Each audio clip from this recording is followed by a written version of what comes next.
Haleluya, puji Tuhan, salam sejahtera saya ucapkan bagi kita semua. Puji Tuhan, di kesempatan kali ini saya Daniel Wonsili akan membagikan suatu kebenaran firman Tuhan untuk kita nikmati pada kesempatan kali ini. Haleluya, puji Tuhan, saya sangat bersemangat sekali dalam menyiapkan materi seputar khotbah saya atau pembawaan firman Tuhan, sharing firman Tuhan pada kesempatan kali ini.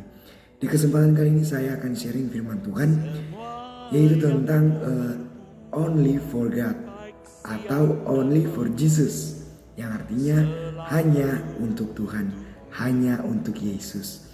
Puji Tuhan, kita akan sama-sama belajar apa yang akan kita bahas ke depannya. Yang pertama, kita akan masuk kepada ayat pokoknya yang terdapat dalam Mazmur 103 ayat 1 dan 2. Seperti kita lihat pada slide ini, yaitu dari Daud, pujilah Tuhan hai jiwaku, pujilah namanya yang kudus, hai segenap batinku, pujilah Tuhan hai jiwaku, dan janganlah lupakan segala kebaikannya. Dari ayat ini, kata pujilah dari bahasa aslinya berarti barak, yang artinya adalah bersujud atau berlutut. Jadi dalam ayat ini mengartikan bahwa Raja Daud memuji Tuhan, bukan hanya memuji Tuhan sekedar memuji Tuhan, tetapi dia memuji Tuhan sampai dia berlutut, dia bersujud, tanda dia merendahkan dirinya di hadapan Tuhan. Haleluya. Raja Daud mendorong dirinya untuk memuji Tuhan. Bagaimana caranya dia mendorong dirinya? Kita lihat di slide yang tertera bawah. Yang pertama, Daud mengatakan kepada dirinya, atau dia memprioritaskan kepada dirinya bahwa hanya Tuhan yang layak dipuji dan disanjung. Dan yang kedua adalah Daud memuji Tuhan dengan segenap jiwanya dan segenap batinnya. Dia menggerakkan tubuhnya, bukan hanya sekedar tubuhnya. Jiwa dan batin berbicara sesuatu hal yang ada dalam diri kita.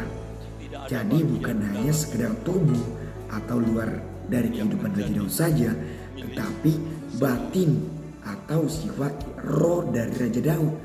Dia memuji Tuhan dengan tubuhnya, dengan rohnya juga. Poin yang ketiga, dia mendorong dirinya dengan dia mengingat segala kebaikan Tuhan.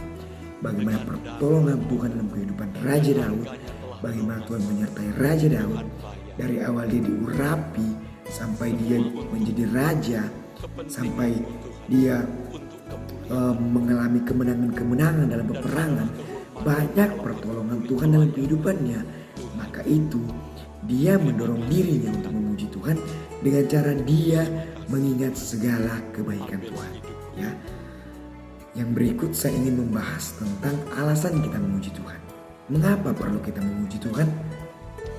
Kita lihat poin yang pertama adalah kita lihat dalam Mazmur 103 ayat yang ketiga, yaitu poin yang pertama adalah Tuhan mengampuni dosa-dosa. Tuhan mengampuni segala kesalahan-kesalahan kita. Dia mengampuni segala kesalahan kita. Dia tidak ingin kita itu jatuh di dalam dosa. Oleh sebab itu, alasan yang pertama kita harus memuji Tuhan adalah karena Tuhan mengampuni dosa-dosa kita. Sebenarnya dosa kita tidak layak untuk diampuni, tapi dia mengampuni dosa kita. Yang kedua, kita bisa lihat dalam 1 Korintus 1 ayat 30. Poin yang kedua adalah Tuhan membenarkan, menguduskan, dan menebus kita. Betapa baiknya Tuhan itu. Dia menebus kita, dia menguduskan kita, dia membenarkan kita.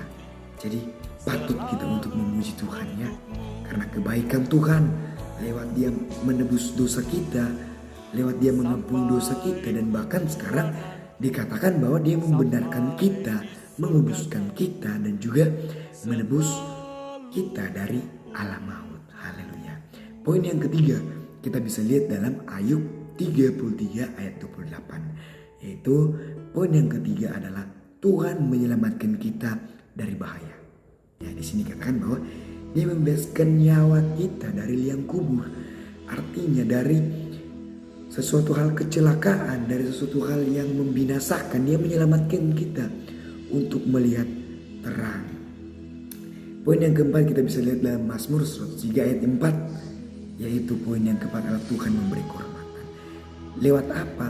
Dia menebus hidup kita, dan bahkan dia memahkotai kita dengan kasih dan kesetiaan. Dia memberikan penghormatan bagi kita. Haleluya. Dan yang kelima, kita bisa lihat dalam Amsal 8 ayat 21, ya, yaitu Tuhan memberi kesenangan, ya. Dikatakan di sini bahwa dia akan mewariskan kita harta bagi kita yang mengasihi dia, ya. Akan diisi penuh setiap perbendaharaan kepunyaan kita, ya. Tuhan memberikan kita kesenangan, saudara-saudara, lewat dia memberikan kita sesuatu hal yang berharga yang akan kita miliki. Haleluya. Ketika kita sudah tahu cara mendorong diri kita untuk memuji Tuhan, serta alasan kita untuk memuji Tuhan, kita harus mempunyai prinsip yang benar untuk memuji Tuhan. Prinsip yang pertama kita bisa lihat dalam Yohanes 4 ayat 23, yaitu jiwamu tidak kemana-mana sampai berjumpa dengan Tuhan. Artinya kita meningkatkan kualitas jiwa, kualitas penyembahan kita, ya. Kita menyembah dia dengan roh dan kebenaran, karena itu adalah kehendak, ya. Dan poin yang kedua kita bisa lihat dalam Hagai 1 ayat 8, yaitu kita harus membangun mesbah yang benar. Kita bangun kediaman Tuhan, kita bangun pujian penyembahan kita yang benar, agar Tuhan datang untuk bertata dalam setiap pujian dan penyembahan kita. Haleluya. Hendaklah kita menganut, ya, prinsip-prinsip yang benar dalam memuji Tuhan, karena Tuhan begitu baik dalam kehidupan kita. Kita harus kembalikan ucapan syukur kita hanya untuk Tuhan. Kita kembalikan apa yang kita punya, tubuh, jiwa, dan roh, untuk memuji Tuhan, hanya untuk Tuhan, hanya untuk membalas kebaikan Tuhan. Haleluya, puji Tuhan. Demikian sharing firman Tuhan yang dapat saya bagikan pada kesempatan kali ini. Semoga kita bisa lebih lagi dalam memuji Tuhan. Kita persembahkan tubuh, jiwa, dan roh kita hanya untuk Tuhan. Haleluya, puji Tuhan.